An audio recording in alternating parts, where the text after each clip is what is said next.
Hi friends, ఈరోజు నేను కోయంబత్తూర్లో ఈషా ఫౌండేషన్కి ఎలా వెళ్ళాలి, అక్కడ చూడాల్సిన ప్లేసెస్ అండ్ మా ఎక్స్పీరియన్స్ గురించి చెప్తాను. హైదరాబాద్ నుండి కోయంబత్తూర్కి direct buses, trains and flights available ఉంటాయి.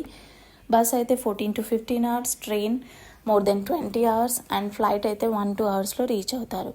కోయంబత్తూర్కి వెళ్ళాక రైల్వే స్టేషన్కి ఎదురుగానే చాలా హోటల్స్ ఉంటాయి అండ్ ఈషాలో స్టే చేయాలనుకుంటే కాటేజెస్ కూడా అవైలబుల్ ఉంటాయి. మేమైతే రైల్వే స్టేషన్కి ఎదురుగా ఉన్న ఒక హోటల్లో స్టే చేసాము. అక్కడ నుంచి బస్ స్టాప్ వాకబుల్ డిస్టెన్సే. 14D తీసుకుంటే Isha Foundation is the last stop. So 40 rupees charge చేశారు.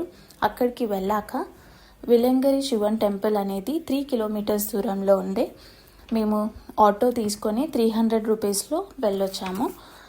రిటర్న్ వచ్చాక ఈషా ఫౌండేషన్లో చూడాల్సిన places and Adiyogi statue, laser show గురించి నా నెక్స్ట్ వీడియోలో చెప్తాను. Thank you.